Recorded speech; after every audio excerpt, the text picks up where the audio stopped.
আপনারা সকলেই দেখেছেন যে আজকে কি নিয়ে আলোচনা করতে চলেছি। আজকে আমরা নিজেদের প্রশ্ন করব, নিজেকে প্রশ্ন করব যে আদৌ আমরা সবকিছু ঠিক আছে কিনা আমাদের। তার থেকে বড় কথা হলো যে আমরা ঠিক পথে আছি কিনা, আমরা কোনো ভুল করতেছি কিনা। অনেকের ভিতরে এটাই সংশয় থাকে, আমারও সংশয় হয় মাঝে মধ্যে। সবথেকে বড় কথা হলো যে আজকের এই লাইভ আমার জীবনের সবথেকে একটি ব্যক্তিগত এবং সবচেয়ে আবেগময় একটি আলোচনার দিন। আজ আমি অন্য কাউকে কোনো কিছু বলবো না, আজ আমি নিজেকেই প্রশ্ন করব, আমি কি ভুল পথে আছি? প্রশ্নটা শুনে কেউ হয়তো ভাবছেন আমি কি দ্বিধায় পড়ে গেছি কিনা। না ভাই, আমি দ্বিধায় পড়িনি, বরং আমি গভীরভাবে উপলব্ধি করছি সত্যের পথে চলতে চাইলে মাঝে মাঝে একটু থেমে নিজেকে জিজ্ঞাসা করতে হয় যে আমি কি ঠিক পথে আছি কিনা। প্রশ্ন করলে আসলে ভুল না, প্রশ্ন করাটাই আসলে বড় ভুল। মানে প্রশ্ন না করাটাই আসলে বড় বড় ভুল, প্রশ্ন করাটা ভুল নয়। আজকাল কেউ যদি প্রশ্ন করে কেন তুমি শুধু কোরআন মানো, কেন হাদিস মানো না, তুমি কি একা একা নিজের ধর্ম বানাচ্ছ, তখন এগুলো শুনে আবার সমাজও বলে যে এই ছেলে তো বিভ্রান্ত, এই মেয়ে তো পথভ্রষ্ট। কিন্তু আমি বলি, ভুল পথে আছি কিনা সেটা সমাজ না, সেটা আল্লাহ ঠিক করবেন, আর আমি বিচার করব কোরআনের আলোয়। প্রথমত আমরা নিজেদেরকে সেই আত্মজিজ্ঞাসাটাই করব যে আদৌ আমাদেরকে জানতে হবে, আমরা তো সবাই ইমানদার হতে চাই, আর ইমানদার হওয়ারই তো আমাদের ভিতরে একটা প্রবণতা, আমরা সেটাই দ্বিধায় ভুগি যে আমরা আদৌ ঠিক পথে আছি কিনা।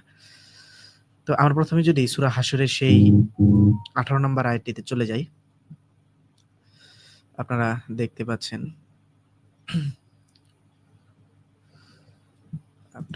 পাচ্ছেন, সূরা হাশরের সেই 18 নম্বর আয়াতটি। অনেকে কমেন্ট করতেছেন, আমি একটু কমেন্টগুলোরও উত্তর দিব এবং কি কমেন্টে লিংকও দিয়ে দিব, আপনারা আইসা আলোচনা করতে পারবেন স্টেজে। তো আমরা যদি সূরা 18 সেই সূরা হাশরের যদি সেই 18 নম্বর আয়াতটি পড়ি, এখানে দেখতে পারবেন আপনারা আল্লাহ তাআলা বলেছেন, হে ঈমানদারগণ, তোমরা আল্লাহকে ভয় করো আর প্রত্যেক উচিত চিন্তা করে দেখা, মানে প্রত্যেকের উচিত চিন্তা করে দেখা সে আগামীকালের জন্য কি প্রেরণ করেছে। তোমরা আল্লাহকে ভয় করো, তোমরা যা করো নিশ্চয়ই আল্লাহ সে বিষয়ে সম্যক অবিহত। মূলত এই আয়াতে আল্লাহ নিজেই আমাদেরকে বলেছেন যে নিজেকে প্রশ্ন করো, আত্মসমালোচনা করো। আসলে আমাদেরকে চিন্তা করে দেখা উচিত যে আমরা কি করতেছি। আসলে ভয় নয়, আত্মবিশ্বাস। কিন্তু নিজেকে যাচাই করতে হবে, এটাই আরকি। আমি যদি নিজের পথে আত্মবিশ্বাসী হই, তার মানে এই না যে আমি ভুল হতেই পারি না, এমন কিছু না। আমার পথ যদি সত্যিই কোরআনের হয় তাহলে তা যুক্তি ও আলোচনায় টিকেই থাকবে। তার থেকে আরো বড় কথা হলো, আর যদি আমার পথ ভুল হয় তবে সেটা আল্লাহর কথার সামনে এসে ধসে পড়বে। তাই আজকে কোরআনের আলোয় আমি আমাদের অবস্থান যাচাই করব, আমি কি সত্যিই ভুল পথে আছি কিনা। আমরা সর্বপ্রথমেই আমরা সূরা ফাতিহা নিয়ে একটু ছোট্ট একটা আলোচনায় ঢুকতে পারি। সিরাতুল মুস্তাকিমের সেই আলোচনায়। সোজা পথ বলতে আসলে কি বোঝায়? আমরা প্রতিদিনই সালাতে বলে থাকি সূরা ফাতিহার সেই আয়াতগুলো, ৬ এবং ৭ নাম্বার আয়াতগুলো। ইহদিনাস সিরাতাল মুস্তাকিম, সিরাতাল লাযিনা আন'আমতা আলাইহিম, গায়রিল মাগদুবি আলাইহিম ওয়ালাদ-দাল্লিন। তো এই আয়াতগুলো আমরা সবাই বলে থাকি। আমরা প্রায়ই দিনে যদি ৫ বার করে ৫ টা ওয়াক্তে যদি বলা হয়, প্রায় ১৭-১৮ বারের মতো বলা হয়ে যায়। যাই হোক, আমাদেরকে সরল পথ দেখান, সরল পথের হিদায়াত দিন। আমরা এটাই আল্লাহ তাআলার কাছে কামনা করি এবং আমরা এটাও কামনা করি, এর পরবর্তীতে আয়াতে আমরা যেটা বলে থাকি যে তাদের পথ যাদের উপর আপনি অনুগ্রহ করেছেন, যাদেরকে নিয়ামত দিয়েছেন, যাদের উপর আপনার ক্রোধ অপতিত হয়নি এবং যারা পথভ্রষ্টও নয়, তাদের পথ আমরা চাচ্ছি। এখন সোজা পথ মানে হলো আল্লাহ তাআলার নিয়ামত প্রাপ্তদের পথ, ভ্রান্ত নয়, গজবপ্রাপ্ত নয় এমন পথ। আমরা সেটা বুঝে গেলাম। কিন্তু প্রশ্ন হলো সেই সোজা পথটা আসলে কি? আসলে কোরআনই সোজা পথ, আল্লাহ নিজেই ঘোষণা দিয়েছেন। আমরা যদি সূরা আলে ইমরানের ১০১ নম্বর আয়াতটিতে যাই, সেখানে দেখতে পারবেন, আর কিভাবে তোমরা কুফরি করো অথচ তোমাদের কাছে আল্লাহর আয়াতসমূহ তিলাওয়াত করা হচ্ছে এবং তোমাদের মধ্যে রয়েছে তার রাসূল। আর যে ব্যক্তি আল্লাহকে দৃঢ়ভাবে ধারণ করবে তাকে অবশ্যই সরল পথের দিশা দেওয়া হবে।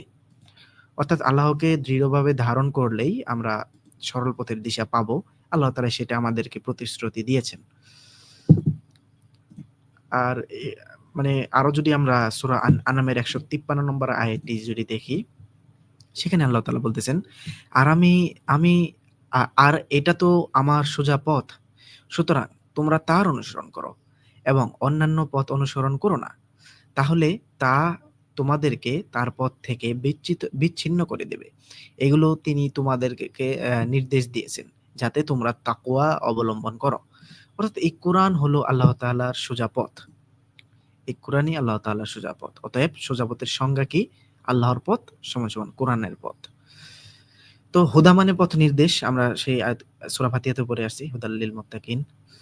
ও না, আমি সূরা ফাতিহা না, আমরা সূরা বাকারায় পড়েছি, সূরা বাকারার ২ নম্বর আয়াতে। আমরা সূরা বাকারার ২ নম্বর আয়াতে পড়েছি যে আ যালিকাল কিতাবু লা রাইবা ফীহি হুদাল লিল মুত্তাকিন। এই সেই কিতাব যাতে কোনো সন্দেহ নেই, মুত্তাকিদের জন্য হিদায়াত। অর্থাৎ এই কোরআনই আমাদের জন্য হিদায়াত। সূরা আল আহকাফের যদি ৩০ নম্বর আয়াতটিতে আমরা যাই, সেখানে আমরা দেখতে পাবো, তারা বলল, হে আমাদের কওম, আমরা তো কিতাবের বাণী শুনেছি যা মুসার পরে নাজিল করা হয়েছে, যা পূর্ববর্তী কিতাবকে সত্যায়ন করে আর সত্য ও সরল পথের প্রতি হিদায়াত করে। অর্থাৎ আমরা তখন মানে এখানে একটি ইয়ের কথা বলা হচ্ছে, তারপরও এটা যদি আমরা এখানে নেই যে কোনো অন্য উৎস নেই যার জন্য আল্লাহ বলেছেন যে এটাই সোজা পথ। একমাত্র আল্লাহ তাআলা বলেছেন যে এই কোরআনের অনুসরণ করলে সেটাই হলো সোজা পথ। আর কোরআন অনুসরণ করলেই আমরা সোজা পথ পেয়ে যাব বা সরল পথ পেয়ে যাব। আসলে রাসূলেরও দায়িত্বই ছিল সেই কোরআনকে পৌঁছে দেওয়া, আর কিছু নয়। আপনারা যদি সূরা শুরার 52 নম্বর আয়াতটিতে যদি পড়ে দেখেন, সেখানে আপনারা দেখতে পারবেন যে অনুরূপভাবে উপরোক্ত ৩টি পদ্ধতি দেওয়া হয়েছিল ওহীর মাধ্যমে, আ এবং পর্দার আড়ালে, এবং আপনার ইয়ের মাধ্যমে, কোনো দূত পাঠানোর মাধ্যমে আল্লাহ তাআলা মানুষদের সাথে কথা বলে থাকেন। সেটাই আল্লাহ তাআলা বলতেছে, অনুরূপভাবে উপরোক্ত ৩টি পদ্ধতিতে আমি তোমার কাছে আমার নির্দেশ থেকে রূহকে ওহী যুগে প্রেরণ করেছি। তুমি জানতে না কিতাব কি এবং ঈমান কি, কিন্তু আমি একে আলো বানিয়েছি যার মাধ্যমে আমি আমার বান্দাদের মধ্যে যাকে ইচ্ছা হিদায়াত দান করি। অর্থাৎ এই কোরআনের মাধ্যমে আল্লাহ তাআলা যাকে ইচ্ছা তাকে হিদায়াত দান করেন। আর নিশ্চয় তুমি সরল পথের দিক নির্দেশনা দাও। আর অবশ্যই এই যে সরল পথ হলো কোরআন থেকে পাই, সেই সরল পথেরই দিক নির্দেশনা হযরত মুহাম্মদ সাল্লাল্লাহু আলাইহি ওয়াসাল্লাম দিয়েছেন। এটুকু আমাদের মাঝে পরিষ্কার। আমরা যদি সূরা মায়েদার ৯৯ নম্বর আয়াতটিতে যদি যাই, সেখানেও দেখতে পারবো যে প্রচার ব্যতীত রাসূলের কোনো দায়িত্ব নেই। আর তোমরা যা প্রকাশ করো এবং যা গোপন করো আল্লাহ তা জানেন। আল্লাহ যখন বলে দিচ্ছেন যে রাসূলের দায়িত্ব শুধুই মাত্র প্রচার করা বা পৌঁছে দেওয়া, তাহলে সেখানে আমাদের কোনো এক্সট্রা করে ব্যাখ্যা করার মতো কোনো কথা থাকে কিনা আমি জানি না। যাই হোক, আমরা অতএব যা বুঝলাম যে হিদায়াত বা পথ নির্দেশ রাসূলের ব্যক্তিগত কথা বা কোনো মৌখিক ব্যাখ্যার উপর না, বরং কেবল ওহী কোরআনের উপর। তার মানে আমরা বুঝলাম যে সোজা পথ মানে হলো কোরআন, এবং কোরআনের বাইরে গেলেই আছে বিভ্রান্তি। সূরা আল আনামের যদি ৫৫ থেকে আপনারা ৫৭ নম্বর আয়াতটি যদি পড়ে দেখুন, সেখানে দেখতে পারবেন, আ আর একটি কিতাব যা আমি নাজিল করেছি বরকতময়। এই কিতাব হলো বরকতময়। সুতরাং তোমরা তার অনুসরণ করো এবং তাকওয়া অবলম্বন করো, যাতে তোমরা রহমত প্রাপ্ত হও। আপনারা যদি সূরা আনাম পুরো সূরাটুকু যদি পড়ে দেখেন, আপনারা পুরো ক্লিয়ারলি বুঝে যাবেন যে পুরো সূরা জুড়ে জাস্ট বলা হচ্ছে এই কিতাবের কথা, এই কোরআনের কথা, কোরআনের প্রতি অনুসরণের কথা আল্লাহ তাআলা বলতেছে। মানে এই সূরাটা এমনই একটা সূরা, প্রত্যেকটা আয়াত কোরআনের পক্ষের দলিল। যাই হোক, যেন তোমরা না পরের আয়াতে আল্লাহ তাআলা বলতেছেন যে যেন তোমরা না বলো যে কিতাব তো নাজিল করা হয়েছিল আমাদের পূর্বের ২ টি দলের উপর, এবং আমরা তো আমাদের অধ্যয়ন সম্পর্কে ছিলাম গাফেল। এটা যেন আমরা না বলি, অর্থাৎ এটা আমাদের কথা আসলে এইভাবে আল্লাহ তাআলা ইনডাইরেক্টলি বলতেছে, কিন্তু এটা আসলে বোঝাচ্ছে ইহুদি ও খ্রিস্টানদের, যে পূর্ববর্তী ২ টি দলের উপর তো দেয়া হয়েছিল, আ আমরা যেন সেই কথা না বলি, এরকম ভাবে আরকি। কিংবা যেন না বলো যে যদি আমাদের উপর কিতাব অবতীর্ণ করা হতো, তবে অবশ্যই আমরা তাদের চেয়ে অধিক হিদায়াতপ্রাপ্ত হতাম। বস্তুত তোমাদের নিকট এসেছে তোমাদের রবের পক্ষ থেকে স্পষ্ট প্রমাণ, হিদায়াত ও রহমত। সুতরাং তার চেয়ে অধিক জালিম কে, যে আল্লাহর আয়াতসমূহকে অস্বীকার করেছে এবং তা থেকে বিমুখ হয়েছে? অচিরেই আমি তাদেরকে মন্দ আযাব দেব, যারা আমার আয়াতসমূহ থেকে বিমুখ হয়। তাদের বিমুখ হওয়ার কারণে দেখেন কত স্পষ্ট একটি আয়াত, এত স্পষ্ট। এখানে আল্লাহ তাআলা বলে দিয়েছেন যে আমরা এটা যেন না বলি যে যদি আমাদের উপর কিতাব নাজিল করা হতো তবে অবশ্যই আমরা আমাদের চেয়ে অধিক তাদের থেকে অধিক খিদারপ্রাপ্ত হতাম। এটা যেন আমরা না বলি, মানে এটা যেন আমরা না বলতে পারি। এইজন্যই আল্লাহ তাআলা আমাদেরকে স্পষ্ট প্রমাণ হিদায়াত ও রহমত দিয়েছেন। এবং সুতরাং আল্লাহ তাআলা সেটাই বলছে যে তার চেয়ে জালিম কে যে আল্লাহর আয়াতসমূহকে অস্বীকার করে। যাই হোক, এখানে আল্লাহ সরাসরি ভবিষ্যতের অজুহাত কেটে দিয়েছেন, মানে আমরা যেন কোনো অজুহাত না দিতে পারি। আমার কাছে যদি কিতাব আসতো, কিতাব তো এসে গেছে, তবুও যারা অন্য পথ খুঁজে তারাই নিজেরাই বিভ্রান্ত। যাই হোক, সোজা পথ মানে বুঝলাম কোরআনের অনুসরণ। কোনো আলাদা হাদিস, ফিকহ, ইমাম, মাযহাব, ইজমা, কিয়াস বা বর্ণনার অনুসরণ নয়। সেগুলোকে কোরআনের মানদণ্ডে যাচাই করে মেনে চলাই যায়। কিন্তু একেবারেই তা কোরআনের বহির্ভূত কোনো কিছু গ্রহণযোগ্য নয়, এবং কোরআনের সাথে সাংঘর্ষিক কোনো কিছু গ্রহণযোগ্য নয়, এবং কোরআন যেটা বিধান দেয় না সেটা বিধান মানাটা গ্রহণযোগ্য নয়। রাসূল নিজে কোরআনের বাইরেও কোনো হিদায়াত দেননি, যা আমরা দেখে আসলাম। যাদের উপর আল্লাহর নিয়ামত দিয়েছেন তারা কোরআনের অনুসারী, অন্য কিছু নয়। আল্লাহ তাআলা সেটাও বলেছেন। তো মূলত আমরা এই বিষয়গুলো একটু ক্লিয়ার হয়ে আসলাম। তো এখন যেটা আমরা দেখব যে আমি যদি চারপাশে কাউকে না পাই আমার পথে, তাহলে কি সেটা ভুল? মানে আমরা তো এই পথে চলতেছি, এখন দেখলাম যে না, এই চারপাশে আর কেউ নেই, শুধু আমি একাই পড়ে আছি। তাহলে সেটা কি ভুল? সবাই তো একরকম, মানে আমি কেন, মানে সবাই তো একরকম ডাব আনতেছে, কিন্তু আমি কেন আলাদা? এরকম নিজের ভিতরে কিছু প্রশ্ন আসে।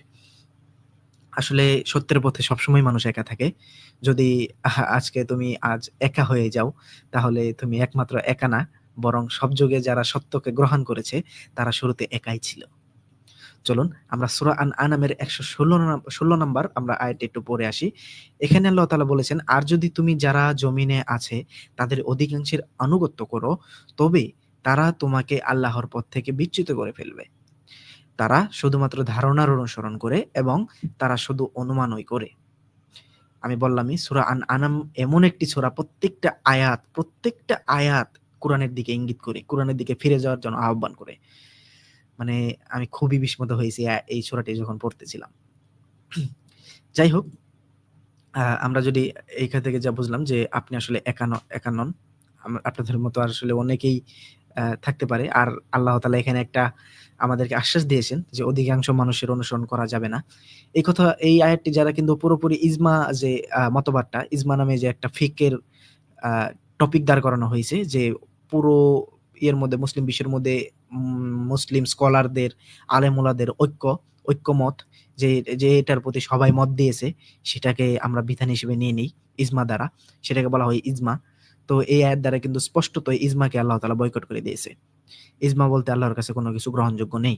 আল্লাহ অধিকাংশ মানুষদের কথা অনুসরণ করতে না করেছে। তারা আল্লাহর পথ থেকে আপনাকে বিচ্যুত করে ফেলবে। সুতরাং অধিকাংশরা কি বলল না বলল সেটা নিয়ে আপনার ভাবার কোনো প্রয়োজন নেই। কেননা আল্লাহ তাআলা প্রচুর জায়গায় বলেছেন অধিকাংশদের ব্যাপারে। সকল জায়গাতেই প্রায় আল্লাহ তাআলা বলেছেন যে অধিকাংশরাই ভুল, অধিকাংশরাই মানে না, অধিকাংশরাই বুঝতে চায় না, অধিকাংশরাই অজ্ঞ। এইসব কিছু আল্লাহ তাআলা বলেছেন। প্রচুর জায়গায় বলেছেন। মোট কথা হলো যে নিজেকে প্রশ্ন করুন অবশ্যই, কিন্তু এটা ভাববেন না আপনি একা বলে আপনি ভুল। প্রত্যেক যুগে নবী রাসূলরাও প্রায় একাই ছিল। কেননা আমরা যদি সূরা নাহলের ১২০ নাম্বার আয়াতে যাই, সেখানে আমরা ইব্রাহিম আলাইহিস সালামের একটি কথা দেখতে পাবো। নিশ্চয়ই ইব্রাহিম ছিলেন এক উম্মত, আল্লাহর একান্ত অনুগত ও একনিষ্ঠ। তিনি মুশরিকদের অন্তর্ভুক্ত ছিলেন না। আপনারা সবাই জানেন যে ইব্রাহিম আলাইহিস সালামের যুগে সবাই প্রায় মুশরিক ছিল। কিন্তু একমাত্র ইব্রাহিম আলাইহিস সালাম এক উম্মত ছিল, আল্লাহর প্রতি অনুগত ছিল। তাহলে ইব্রাহিম আলাইহিস সালাম কি যে পুরো সমাজ ভুল বলতেছিল, তাকে সবাই যে গোমরা বলতেছিল, ইব্রাহিম আলাইহিস সালাম কি বলছিল? আল্লাহর খাতায় সে কিন্তু অবশ্যই নাম লিখিয়ে নিয়েছে।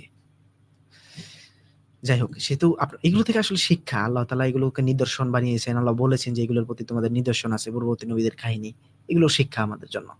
আসলে তিনি একা ছিলেন পুরো সমাজের বিরুদ্ধে। পূজার বিরুদ্ধে ছিলেন, বংশীয় ধর্মের বিরুদ্ধে ছিলেন। শুধুমাত্র আল্লাহর দিকে মুখ ফিরানো একজন উম্মাহ ছিলেন। একজন মানুষ পুরো সমাজের চেয়ে সত্যের বেশি ধারক হতে পারে। আমরা যে জিনিসটা আজকে বুঝলাম। আসলে বিষয়টা হলো যে আসলে তুমি একা মানে তুমি বিভ্রান্ত, এমন কথা ভুল না। আসলে বরং তুমি আলাদা বলেই সত্যে পৌঁছাতে পারো। এটা আমার ধারণা, আমার উপলব্ধি। মানুষ স্বভাবে সামাজিক তারা ভাবে যে যা সবাই করে সেটাই তো সঠিক। আমি যদি ভিন্ন কিছু করি তাহলে তো আমি ভুল। কিন্তু আল্লাহ বলেন কি? সূরা আলে ইমরানের ১০৪ নম্বর আয়াতে যাই, সেখানে যদি আপনারা দেখতে পারবেন যে, আর যেন তোমাদের মধ্যে থেকে এমন একটি দল হয় যারা কল্যাণের প্রতি আহ্বান করবে, ভালো কাজের আদেশ দেবে এবং মন্দ কাজ থেকে নিষেধ করবে, তারাই সফলকাম। চিন্তা করে দেখুন, এত স্পষ্ট আয়াতের পরে আর কোনো দ্বিধা-দ্বন্দ্ব কি আমাদের মাঝে থাকে? আমাদের প্রত্যেকটা প্রশ্নের উত্তর আল্লাহ তাআলা দিচ্ছেন। আমাদের মাথায় যত প্রশ্ন আসতেছে, আমরা কি ভুল? আমরা কি ভুলে রয়েছি? মানুষ কি সবাই ভুল? আমি যে একা এই পথে, আমি একা কি ভুল হয়ে যেতে পারি না? অনেকেই তো সবকিছু করতেছে। আল্লাহ বলতেছেন, "আর যেন তোমাদের মধ্যে এমন একটি দল তৈরি হয় যারা কল্যাণের প্রতি আহ্বান করে, ভালো কাজের আদেশ দেবে এবং মন্দ কাজ থেকে নিষেধ করবে। তারাই সফলকাম।" তো আপনার মধ্যে এই গুণগুলো আছে কিনা সেটা নিজেকে প্রশ্ন করুন। একটি দল মানে সংখ্যায় কম হতে পারে কিন্তু তারাই সত্যের প্রতিনিধিত্ব করবে। সংখ্যায় কম হতে পারে কেন বললাম? ওই যে আল্লাহ তাআলা বলছে যে অধিকাংশরাই ঈমান আনবে না। আর সূরা আনকাবুতের যদি আমরা ২ থেকে ৩ নম্বর আয়াত পড়ে দেখি, সত্যের জন্য সামাজিক বিরোধিতা ও একাকিত্ব এটা আল্লাহর দেওয়া পরীক্ষার একটা অংশ। আমরা সেই আয়াতটিতে যদি যাই আমরা দেখতে পারবো যে, মানুষ কি মনে করে যে আমরা ঈমান এনেছি বললেই তাদের ছেড়ে দেওয়া হবে আর তাদের পরীক্ষা করা হবে না? আল্লাহ তাআলা ৩ নম্বর আয়াতে বলতেছেন যে, আর আমি তো তাদের পূর্ববর্তীদের পরীক্ষা করেছি। ফলে আল্লাহ অবশ্যই জেনে নেবেন কারা সত্য বলে এবং অবশ্যই তিনি জেনে নেবেন কারা মিথ্যাবাদী। অবশ্যই আল্লাহ তাআলা এগুলো সবকিছু আমাদের জন্য পরীক্ষা। যেকোনো পরিস্থিতিতে আল্লাহ তাআলা আমাদেরকে ফালাতে পারেন। সত্যের পথে একা হওয়া মানেই পরীক্ষা। সেই সব পরীক্ষায় পাস করলে তুমি সফল। আর বিষয়টা হলো যে তুমি যদি সত্য থাকো তবে একা থাকলেও কোনো ভয় নেই। আল্লাহ তোমার সাথেই থাকবেন। এটা আমরা বুঝতে পারি। সূরা তাওবার যদি ৪০ নম্বর আয়াতটি যদি আমরা পড়ে আসি। সূরা তাওবার ৪০ নম্বর আয়াত, যদি তোমরা তাকে সাহায্য না করো, তবে আল্লাহ তাকে সাহায্য করেছেন। যখন কাফিররা তাকে বের করে দিল। সে ছিল দুজনের দ্বিতীয় জন। যখন তারা উভয়ে পাহাড়ের একটি গুহায় অবস্থান করছিল, সে তার সঙ্গীকে বলল, "তুমি পেরেশান হয়ো না। নিশ্চয়ই আল্লাহ আমাদের সাথে আছেন।" অতঃপর আল্লাহ তার উপর তার পক্ষ থেকে প্রশান্তি নাজিল করলেন এবং তাকে এমন এক সৈন্যবাহিনী দ্বারা সাহায্য করলেন যাদের তোমরা দেখোনি, এবং তিনি কাফিরদের বাণী অতি নিচু করে দিলেন। আর আল্লাহর বাণী সুউচ্চ, আর আল্লাহ পরাক্রমশালী, প্রজ্ঞাবান। মূলত একাকিত্ব মানেই ছেড়ে দেওয়া নয়, বরং আল্লাহর সান্নিধ্যে আসা। আল্লাহ তাআলা একাকিত্ব হলেও তাকে সাহায্য করবে যদি সে সঠিক পথে থাকে। মানুষের চোখে আপনি ভুল হতে পারেন, আ কিন্তু আল্লাহর চোখে আপনি কিন্তু সোজা পথে থাকতে পারেন। তবেই আসলে আপনি সফলকাম বা আমি সফলকাম। সূরা মাইদার যদি ৫৪ নম্বর আয়াতটি যদি আমরা পড়ে আসি, সেখানে আমরা দেখতে পারবো, হে মুমিনগণ, তোমাদের মধ্যে যেই ব্যক্তি তার দিন থেকে ফিরে যাবে, তাহলে অচিরেই আল্লাহ এমন কওমকে আনবেন যাদেরকে তিনি ভালোবাসবেন এবং তারা তাকে ভালোবাসবে, যারা মুমিনদের উপর বিনম্র এবং কাফিরদের উপর কঠোর হবে। আল্লাহর রাস্তায় তারা জিহাদ করবে এবং কোনো কটাক্ষকারীর কটাক্ষকে ভয় করবে না। এটি আল্লাহর অনুগ্রহ, যাকে ইচ্ছা তিনি তাকে দান করেন। আর আল্লাহ প্রাচুর্যময়, সর্বজ্ঞ। এই আয়াতটি দিয়ে আসলে অনেক দলই এই আয়াতটির দলিল দিয়ে থাকে। কেননা আহলে হাদিস যখন নতুন দলটি চালু হলো, তখনও তারা এই দলটি দিয়েছিলেন যে যখনকার দিনের পর থেকে মানুষ ফিরে যায়, তখন আল্লাহ তাআলা এমন এক কওমকে আনেন যাদেরকে তিনি ভালোবাসবেন এবং তারা তাকে ভালোবাসবে এবং মুমিনদের উপর বিনম্র হবে এবং কাফিরদের উপর কঠোর হবে। এই বৈশিষ্ট্যগুলো অবশ্যই, কঠোর হওয়ার যে বৈশিষ্ট্যগুলো, এগুলো অবশ্যই আহলে হাদিসের ভিতরে রয়েছে। আর তার জন্যই তারা এই আয়াতটিকে অনেক সময় দলিল হিসেবে দিয়ে থাকে যে তারা সঠিক দল। যাই হোক, আমরা সেই দিকে না যাই। আসলে বিষয়টা হলো তারা সংখ্যায় কম হবে কিন্তু বিশ্বাসে অটল থাকবে। এটা কোন দল আমার জানা নেই। আল্লাহই ভালো জানেন, এবং কোরআন অনুযায়ী যে যতটুকু আমরা জানলাম সঠিক পথে চলার, সত্য কথা বলার, ঈমান আনা, এই জিনিসগুলো আমরা জানলাম, তারাই আসলে সেই দল। এই দলটা একবারে এই নয় যে এই দলের একটা নাম হবে। আল্লাহ তাআলা তো মুসলিম হিসেবে নাম আমাদের দিয়ে দিয়েছেন। সেহেতু দলের একটা নাম বলে সেই দলকে প্রচারিত কইরা যে আমাদের দলের নাম এইটা, ওইটা, এগুলো আসলে মানে ভ্যালিডহীন কথাবার্তা। যাই হোক, যেটা আমরা বুঝলাম যে আসলে একা হওয়া মানে বিভ্রান্ত হওয়া না। বরং আপনি হয়তো সত্যের পথে ১ম পদক্ষেপ নিয়েছেন। কোরআন সবসময় সংখ্যাগরিষ্ঠতা নয়, যুক্তি, সত্য ও আত্মবিশ্বাস শিখায়। সংখ্যাগরিষ্ঠতা কোরআনের কাছে ভ্যালু এতটা যোগ করে না। আজ আপনি যদি সত্যকে শুধু কোরআনের আলোয় বিচার করেন, তবে আপনি একা হলেও একা না। তো আপনার সাথে আছে আল্লাহ, ছিল রাসূল, ছিল ইব্রাহিম, ছিল নূহ, ছিল মূসা এবং ছিল একনিষ্ঠ সচ্চা অনুসারী। আসলে আমরা যদি আল্লাহ তাআলা এখানে বেশ কিছু জায়গায় স্পষ্ট করে বলেছেন যে অনেকে মনে করে তারা সঠিক কিন্তু তারা নয়। এটা আমরা অনেক জায়গায় দেখতে পারবো। সূরা কাহফের যদি আমরা ১০৩ নম্বর আয়াতটিতে যাই সেখানে দেখতে পারবেন।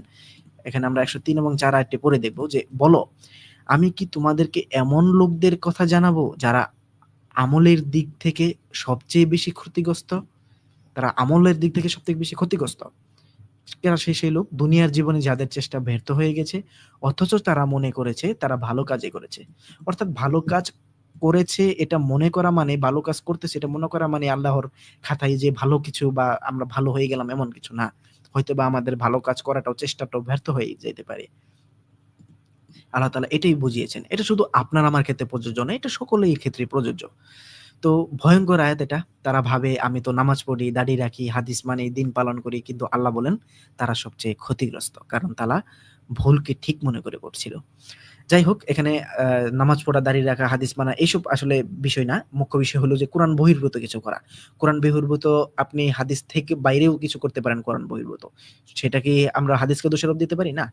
আসলে মূলত কোরআন বহির্ভূত কিছু করাটাই আসলে সেটাই অগ্রহণযোগ্য।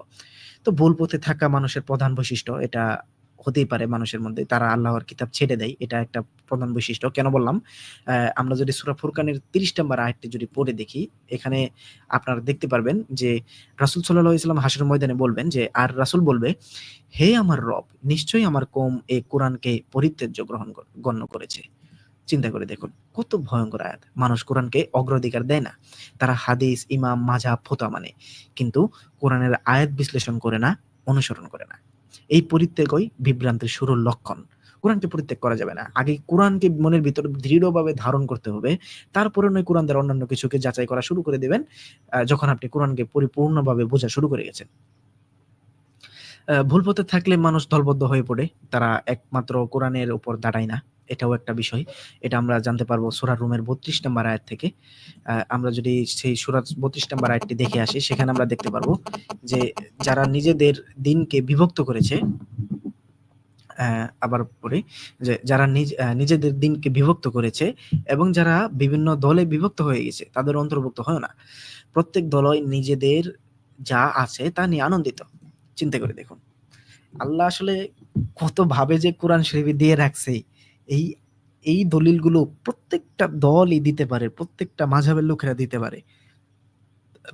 কিন্তু আদৌ এইটা উপলব্ধি করার মতো ক্ষমতা আসলে আমাদের অনেকেরই নেই। অনেকেই দেখবেন বলে থাকে যে আমরা হানাফি, আমরা সালাফি, আমরা আহলে হাদিস, আমরা শাফিঈ, আমরা আহলে বায়াত। এগুলো সব বিভক্তির একটা নাম।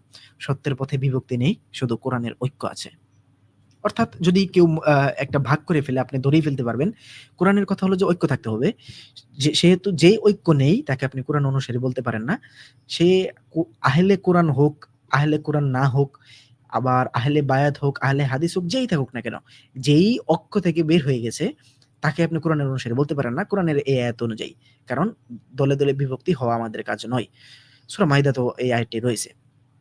তো মূলত যে বিষয়টা বোঝার চেষ্টা করলাম, সেই দল বা তারাই হলো মুসলিম, আসল মুসলিম যেটাকে আল্লাহ তাআলা যাদেরকে নেয়ামত দান করবেন বলেছেন, তারা হলো আসলে সেই দল যারা কোরআনের ঐক্যে থাকে, তারা বিভক্ত হয় না। যাই হোক, ভুল পথে থাকা লোকেরা আল্লাহর আয়াত শোনার পরও অস্বীকার করে, এই জিনিসটাও আপনারা জানেন বা অগ্রাহ্য করে। আমরা যদি সূরা জাসিয়ার সেই ৬ এবং ৭ নম্বর আয়াতটি যদি পড়ে দেখি, সেই বিখ্যাত আয়াত, আমরা সেগুলো দেখতে পারবো যে সূরা জাসিয়ার ৬ নাম্বারে যাই। এগুলো আল্লাহর আয়াত। আমি তা যথাযথভাবে তোমার কাছে তিলাওয়াত করছি। অতএব তারা আল্লাহ ও তার আয়াতের পর আর কোন কথায় বিশ্বাস করবে? আপনারা সকলেই জানেন যে এখানে হাদিস শব্দটি আছে। অর্থাৎ আল্লাহ ও তার আয়াতের পর, আল্লাহ ও তার নিদর্শনের পর আর কোন হাদিসে বিশ্বাস করবে? তারপরের আয়াতে আল্লাহ তাআলা বলতেছেন যে, দুর্ভোগ প্রত্যেক চরম মিথ্যুক পাপাচারীর জন্য। চিন্তা করে দেখুন। যদি কেউ কোরআনের আয়াত শুনেও বলে, ভাই কোরআনে তো এটা নেই কিন্তু হাদিসে আছে। তাহলে সে আল্লাহর আয়াতকে প্রাধান্য না দিয়ে অন্য কিছুকে অগ্রাধিকার দিচ্ছে। এটা পথভ্রষ্টতার অন্যতম বড় চিহ্ন। যাই হোক, আসলে বিষয়টা এমন নয় যে কোরআনেই সবকিছুই থাকতে হবে। কোরআন তো আমাদেরকে দাঁত ব্রাশ করা শিখাতে আসেনি। কোরআন তো আমাদেরকে কিভাবে হাঁটাচলা করতে হবে এটা শিখাইতে আসেনি। কোরআন আসছে আমাদেরকে জীবন বিধান হিসেবে। যেটা হলো বিধান, যেটা মূল জিনিসপত্রগুলো, যেগুলো আমাদের কাছে না থাকলে, যে সংবিধান আমাদের কাছে না থাকলে আমাদের জীবনকে আমরা পরিচালিত করতে পারবো না, সেগুলো শেখাতে আসছে কোরআন। কোরআন তো আমাদেরকে দৈনন্দিন জীবনের খাওয়া-দাওয়া কিভাবে করতে হবে সেটা শিখাতে আসে নাই। জাস্ট বলে দিছে যে খাবোটা কি? হালাল খাবার খেতে হবে। যাই হোক, ভুল পথে থাকা মানুষের আরেক লক্ষণ, এটা আমরা দেখে আসলাম যে তারা যুক্তিভিত্তিক আলোচনা এড়িয়ে চলে। সূরা বাকারার যদি ১৭০ নম্বর আয়াতটি পড়ে দেখেন, সেটা দ্বারা আপনারা ক্লিয়ার হয়ে যাবেন এই কথাটির। আ সেখানে আল্লাহ তাআলা বলেছেন, "আর যখন তাদেরকে বলা হয়, তোমরা অনুসরণ করো যা আল্লাহ নাজিল করেছেন, তারা বলে, বরং আমরা অনুসরণ করব আমাদের পিতৃপুরুষদেরকে যার উপর পেয়েছি।" মানে পিতৃপুরুষদেরকে যার উপর পেয়েছি আমরা তার অনুসরণ করব। যদি তাদের পিতৃপুরুষরা কিছু না বুঝে এবং হিদায়াতপ্রাপ্ত না হয়, তাহলেও কি? আল্লাহ তাআলা এখানে একটি প্রশ্ন করতেছেন। পিতৃপুরুষদের যদি ভুলও হয়ে থাকে, তারা যদি না বুঝে, তারা যদি হিদায়াতপ্রাপ্ত না হয়, তাহলেও কি আমরা পিতৃপুরুষদেরকেও মানে অনুসরণ করব? আল্লাহ অনেক জায়গায় বলেছেন যে তাদেরকে যখন বলা হয় যে তোমরা আল্লাহর কিতাবের অনুসরণ করো, তারা বলে যে আমরা তো তারই অনুসরণ করব যার উপর আমাদের পিতৃপুরুষদেরকে পেয়েছি। যাই হোক, যখন তুমি কোরআনের কথা বলো তখন তারা বলে যে, "ভাই, আগে ১০০০ বছর ধরে সবাই যেভাবে আসছে, আমি কি সেটা ফেলে দেব?" এই চিন্তা ভাবনাই প্রমাণ করে তারা পূর্বপুরুষ ভিত্তিক বিভ্রান্তিতে আছে। যাই হোক, আরেকটা বিষয় হলো যে আরো একটি লক্ষণ তাদের মধ্যে রয়েছে যারা ভুল পথে, মানে এটা তাদের বলতে এই লক্ষণগুলো আমাদের মধ্যেও থাকতে পারে। আমাদের মধ্যে যাদের ভিতরে রয়েছে তারা কিন্তু আমরা সেটা সংশোধন করে নিব বলেই আজকের এই আলোচনা। যদি আমার ভিতরেও থাকে আমিও সেটা সংশোধন করার চেষ্টা করব। আরেকটা লক্ষণ হলো যে তারা সত্যকে মেনে নেওয়ার পর ভয় পায় বা দুনিয়ায় ক্ষতির চিন্তা করে। আমরা যদি সূরা ইব্রাহিমের সেই ৩ নম্বর আয়াতটি যদি পড়ে আসি, আপনারা দেখতে পাচ্ছেন যে সূরা ইব্রাহিমের ৩ নম্বর আয়াত, "আর যারা দুনিয়ার জীবনকে আখিরাত থেকে অধিক পছন্দ করে আর আল্লাহর পথে বাধা দেয় এবং তাতে বক্রতার সন্ধান করে, তারা ঘোরতর পথভ্রষ্টতায় রয়েছে।" মানে অর্থাৎ তারা ঘোরতর ভ্রষ্টতায় রয়েছে। যারা কিনা আল্লাহর পথে বাধা দেয় এবং তাতে বক্রতার সন্ধান করে। বক্রতা বলতে বুঝতেছেন তো যে সেই গুমরাহির সন্ধান বা মানে এমন একটা মানে যেন একটু জগাখিচুড়ি বাজানো যায়। এমন একটা আমরা সেই সূরা আলে ইমরানের ৭ নম্বর আয়াতেও দেখেছি যে তারা আসলে যাদের মনে বক্রতা রয়েছে তারা সেই মুতাশাবিহ আয়াত নিয়ে, অর্থাৎ সাদৃশ্যপূর্ণ আয়াত নিয়ে বিভিন্ন বিভেদ সৃষ্টি করে। এই লক্ষণগুলো আপনারা দেখতে পারবেন তাদের মধ্যে। এই লক্ষণগুলো যদি আমাদের মধ্যেও থাকে, যে কোনো কোরআনের আয়াত যেটা মুতাশাবিহ হতে পারে, সেগুলো নিয়ে আমরা হুকুমের আয়াত না যেটা আরকি, সেটা নিয়ে আমরা যখন নিজেরা পেঁচাবো, নিজেরা বক্রতা সন্ধান করব, তখন বুঝে নিবেন যে আপনার ভিতরে বা আমার ভিতরে সেই বৈশিষ্ট্যটা রয়েছে। এগুলো আমাদেরকে বয়কট করতে হবে নিজের জীবন থেকে। অর্থাৎ যখন কেউ সত্য বুঝেও চুপ থাকে বা নিজের সুবিধা হারানোর ভয়ে সত্যকে চাপা দেয়, তখন সে নিজের দুনিয়া বাঁচিয়ে আখিরাত হারাচ্ছে। বিষয়টা হলো এমন। আসলে যে জিনিসটা আমরা বুঝলাম যে এই ধাপে যে মূল পথে থাকার চিহ্ন হলো কোরআনকে ছাড়িয়ে অন্য উৎসকে প্রাধান্য দেওয়া। এটা হলো ভুল পথে থাকার একটা চিহ্ন। আর আরো ভুল পথে থাকার বেশ কিছু চিহ্ন আমরা জানলাম। দলবদ্ধতা ও মাঝাব মানা, মানে একটা দল বিভক্তি হয়ে যাওয়া। তারপর পূর্বপুরুষদের অন্ধ অনুসরণ করা, এটাও আমরা জানলাম। তারপর জানলাম আমরা সত্য বুঝেও তা এড়িয়ে যাওয়া। তারপরে যুক্তিকে ভয় পাওয়া জানলাম। তারপর দুনিয়ার চিন্তায় সত্যকে চাপা দেওয়া আমরা জানলাম। যে এগুলো আসলে ভুল পথে থাকার একটা মানে চিহ্ন। এসব লক্ষণ যদি আমার মাঝে থাকে তাহলে আল্লাহর কাছে ফিরে যাওয়াই একমাত্র মুক্তির রাস্তা। তো মূলত আমরা যে জিনিসটা বললাম, এখন যদি আমরা শেষ একটি আলোচনায় আসি, মানে একদম শেষ করে দেব এখন। আমরা কি তাহলে প্রশ্ন আসে কনক্লুশন এ যে আমরা কি ভুল পথে আছি? এই প্রশ্নের শেষ উত্তর খুঁজে নেওয়ার সময় হলো এখন। তো নিজের হৃদয়ে ফিরে তাকাও, আসলে সঠিক পথে আছো কিনা বা সঠিক পথে আছি কিনা? তার উত্তর বাহিরে নয় বরং ভিতরে। আজ আমি যদি বলি আমি শুধু কোরআন মানি, আমি যুক্তির কথা শুনি, আমি চিন্তা করি, তবুও কি আমার হৃদয় শান্ত? তবুও কি আমার রাতের আঁধারে আল্লাহর সামনে কাঁদি? সূরা হাশরের সেই ১৮ নম্বর আয়াত। আল্লাহ তাআলা সেখানে বলেছেন, আমরা যদি সেই আয়াতটিতে আবার যাই, সূরা হাশরের সেই ১৮ নম্বর আয়াত, আমরা যদি সেখানে আবার যাই, যে হে ঈমানদারগণ, তোমরা আল্লাহকে ভয় করো আর প্রত্যেকের উচিত চিন্তা করে দেখা সে আগামীকালের জন্য কি প্রেরণ করছে। অর্থাৎ আসলে এটাই আমাদেরকে চিন্তা করা উচিত যে আগামীকালের জন্য আমরা কি প্রেরণ করতেছি, সেই আমাদের আখিরাতের জন্য। আমরা সেখানে কিভাবে, মানে কি চাচ্ছি আমরা। এটা আমাদের চিন্তা করা উচিত যে আমরা আগামীকালের জন্য কি করতেছি। অর্থাৎ আমাদের বর্তমান নিয়ে চিন্তা করতে হবে, এখন আমি কি করতেছি? আমি কি আসলে আল্লাহকে ভয় করি? আমি কি আমার ঈমানকে কেবল উত্তরাধিকার হিসেবে পেয়েছি নাকি নিজে বুঝে নিয়েছি? এটা আসলে নিজেকে প্রশ্ন করা উচিত। আমি কার কথা বেশি শুনি? আল্লাহর না মানুষের? মানুষ বলে তুমি তো হাদিস মানো না, তুমি তো অন্যরকম, তুমি তো বিভ্রান্ত, কিছু হাদিস মানো, কিন্তু কিছু হাদিস মানো না, নবীর হাদিসগুলোকে অস্বীকার করো। ভাই নবীর হাদিসগুলোকে অনেক মানুষ অস্বীকার করে আসছে। যারা হাদিস নিয়ে আসছে তারাও অস্বীকার করে আসছে। এটা নিয়ে কোনো সমস্যা নেই। এটা কোনো মূল আর্গুমেন্ট হতে পারে না। আর্গুমেন্ট হতে পারে আমি সেই হাদিস অস্বীকার করি কিনা যেটা আদর নবীর পক্ষ থেকে আসছে। নবীর পক্ষ থেকে কোন হাদিসগুলো আসছে যেগুলো কোরআনের সাথে মিল খাবে। কিন্তু আমার রব কি বলেন একটা বিষয়ে যখন মানুষ এই কথাগুলো যখন বলে থাকেন, রব বলেছেন যে অর্থাৎ আল্লাহ বলেছেন সেই সূরা ফুরকানের ৩০ নম্বর আয়াত আমরা তখনও দেখে আসছি সেখানে যে আর রাসূল বলবে হে আমাদের রব, হে আমার রব, নিশ্চয়ই আমার কওম এই কোরআনকে পরিত্যাজ্য গণ্য করেছে। অর্থাৎ আমরা সেই কোরআনকে পরিত্যাজ্য করতেছি। আমি কি তাদের একজন হয়ে যাচ্ছি? নাকি আমি সেই ব্যতিক্রম যে এই কোরআনকেই আল্লাহর কথার মতো ধরে নিয়েছে? আমি কি সেটা হতে পারছি? নাকি আমি সেই তাদের মতো হয়ে যাচ্ছি যারা কোরআনকে পরিত্যাজ্য করতেছে? সত্যের পথে একা একা হতেই পারে, কিন্তু সেটা সোজা পথ। কেমনে? সূরা লুকমানের যদি আমরা ২২ নম্বর আয়াতটি যদি একটু দেখে আসি, সেখানে আমরা দেখতে পারবো, আর যে ব্যক্তি একনিষ্ঠ ও বিশুদ্ধ চিত্তে আল্লাহর কাছে নিজেকে সমর্পণ করে, সে তো শক্ত রশি আঁকড়ে ধরে, আর সকল বিষয়ের পরিণাম আল্লাহরই কাছে। অর্থাৎ যে আল্লাহর কাছে নিজেকে বিশুদ্ধ চিত্তে একনিষ্ঠভাবে যে সমর্পণ করে দিবে, সে তো শক্ত রশি আঁকড়ে ধরেছে। অর্থাৎ আপনি যদি আপনার ভিতর যদি এই একনিষ্ঠতা এবং বিশুদ্ধ চিত্তে আল্লাহর কাছে নিজেকে সমর্পণ করে দেন আপনি, তাহলে অবশ্যই আপনি শক্ত রশি আঁকড়ে ধরেছেন, অথবা আমি শক্ত রশি আঁকড়ে ধরেছি। আর সকল বিষয়ের পরিণাম আল্লাহরই কাছে। আমি যদি কারো অনুমোদনের অপেক্ষায় থাকি, তাহলে আমি আল্লাহকে যথেষ্ট মনে করি না। আমি যদি মানুষের দল না পেয়ে হতাশ হই, তাহলে আমি সেই দলকে আল্লাহর চেয়ে বড় করে ফেলছি। তাই আজ থেকে আমি শুধু একটাই দল ধরবো, হুদাল্লিল মুত্তাকিন। কোরআনের অনুসারী মুত্তাকিদের দল, অর্থাৎ মুসলিম। যে আল্লাহর কাছে নিজেকে বিশুদ্ধ চিত্তে একনিষ্ঠভাবে নিজেকে সমর্পণ করে, আল্লাহর কাছে যে সমর্পণ করে সেই তো মুসলিম। তো এখন আমরা কি করব? আমি কোরআনকেই একমাত্র মানদণ্ড বানাবো। আমি কোনো হাদিস, মাযহাব, ইমামের ব্যাখ্যাকে আল্লাহর উপর স্থান দিব না।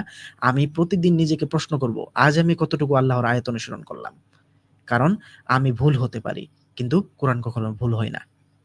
এবং কি আমরা কোনো কাজ করার আগেও চিন্তা করব, আমি কতটুকু এখন কোরআনের আয়াত অনুসারে সেটা করব বা করতে পারতেছি কিনা। সূরা নিসার ১৭৪ নম্বর আয়াতটি যদি আমরা একটু লাস্ট বারের মতো দেখাই, হে মানুষ, তোমাদের রবের পক্ষ থেকে তোমাদের নিকট প্রমাণ এসেছে এবং আমি তোমাদের নিকট স্পষ্ট আলো নাজিল করেছি। অর্থাৎ আমাদের কাছে আল্লাহর নিকট থেকে আলো এসেছে এবং আমাদের পথের দিশা এসেছে। এই আলোই আমাদের পথ, এই আলোই আমাদের দিশা।